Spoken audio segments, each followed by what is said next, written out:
I was 17, a senior in high school, when it happened. Our school was old, a sprawling brick building with creaky floors and a reputation for strange noises after hours. It had 2 wings connected by a long hallway, and beneath it all was a basement level that everyone called the dungeon.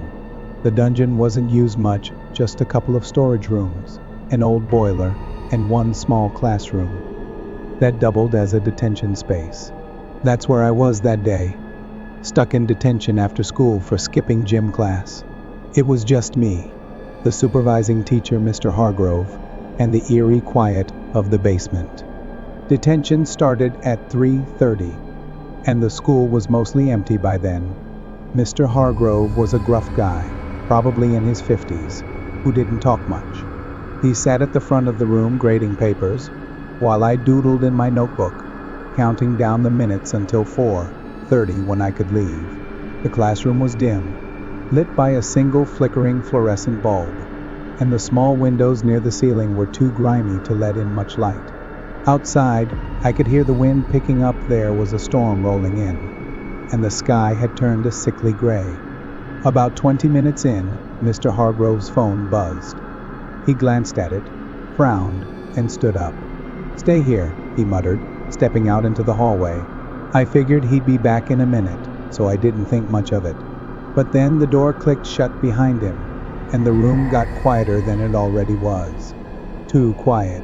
I couldn't hear his footsteps anymore, just the faint hum of the boiler somewhere down the hall. I shrugged it off and kept doodling, but a few minutes later, the lights flickered once, twice, and then went out completely. I sat there in the dark, waiting for them to come back on. They didn't. The only sound now was the wind howling outside and the occasional groan of the old building settling. I pulled out my phone, no signal, of course, because we were underground. The battery was low, but I turned on the flashlight and aimed it around the room. The shadows stretched across the walls, making the place feel even creepier than usual. I told myself it was just a power outage from the storm, no big deal. Then I heard a slow, deliberate creak from the hallway, like someone stepping on a loose floorboard. I froze, straining to listen. Another creak, closer this time. My first thought was Mr. Hargrove coming back, but something about the sound didn't feel right. It was too slow, too careful. I called out, "Mr. Hargrove." My voice echoed slightly in the empty room, but there was no answer. Just another creak, even closer now. I stood up, my chair scraping loudly against the floor, and edged toward the door. It had a small rectangular window, but the hallway beyond was pitch black. I pressed my face to the glass, shining my phone's light through it. The beam caught the edge of something, a figure standing maybe 10 feet away, just outside the light's reach. I couldn't make out details, only a vague shape, tall, hunched, and unnaturally still. My heart started pounding. "Who's there?"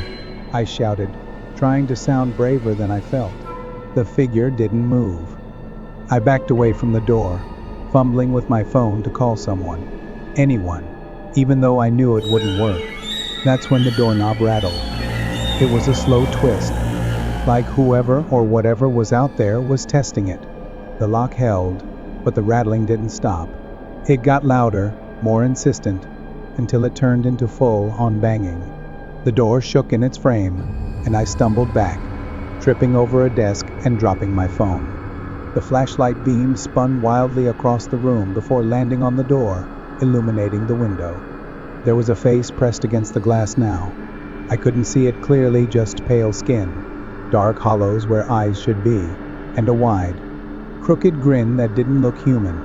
It stared right at me, unblinking, as the banging grew deafening. I screamed, scrambling to the back of the room, shoving desks aside to put something, anything, between me and that thing. The banging stopped as suddenly as it started, and the silence that followed was worse. I crouched behind a desk, barely breathing, listening for any sound. Minutes passed, maybe 5, maybe 10. My phone's light had dimmed, but it was still on, casting a faint glow. I risked peeking over the desk, The window was empty. No face, no figure.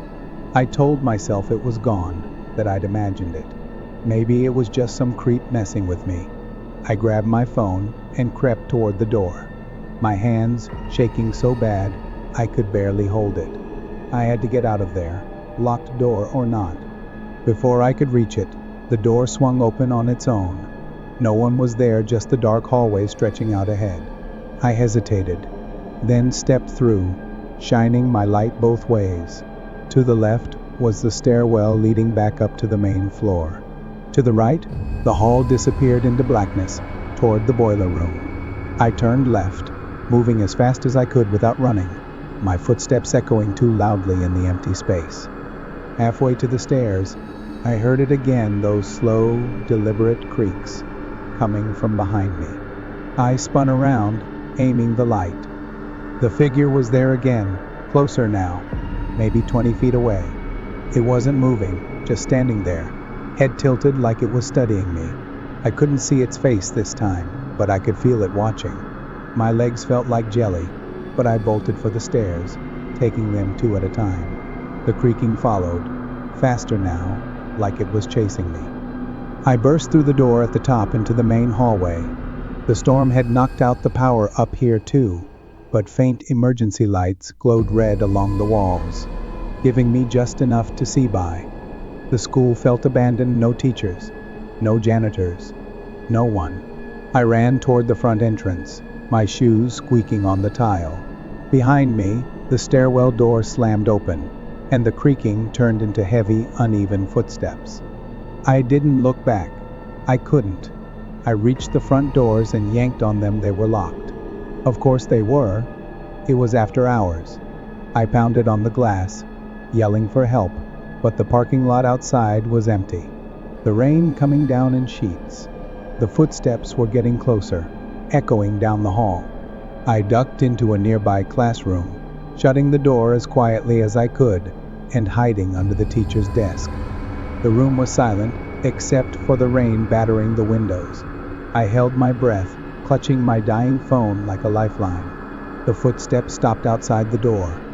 For a long moment, nothing happened. Then the doorknob turned slowly, deliberately, and the door creaked open. I squeezed my eyes shut, praying it wouldn't find me. Something shuffled into the room. I could hear its breathing now, ragged and wet, like it was struggling for air. It moved closer, stopping just feet away from the desk. My phone's light finally gave out, plunging me into total darkness. The breathing was right above me now, so close I could smell something sour and metallic, like old blood. I bit my lip to keep from screaming, tears streaming down my face. And then nothing. The breathing stopped. The presence was gone. I waited, curled up under that desk, for what felt like hours. Eventually, I heard distant voices, real voices, human ones. The power came back on, flooding the room with light.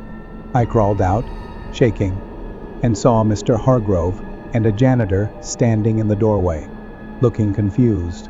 "What the hell are you still doing here?" Mr. Hargrove barked. I tried to explain, but the words came out a jumbled mess, something about a figure, the banging, the chase. They didn't believe me. The janitor said the storm must have freaked me out, that the school was locked tight and no one else was here. Mr. Hargrove just shook his head and told me to go home. But as I grabbed my stuff and headed out, I glanced back at the stairwell door.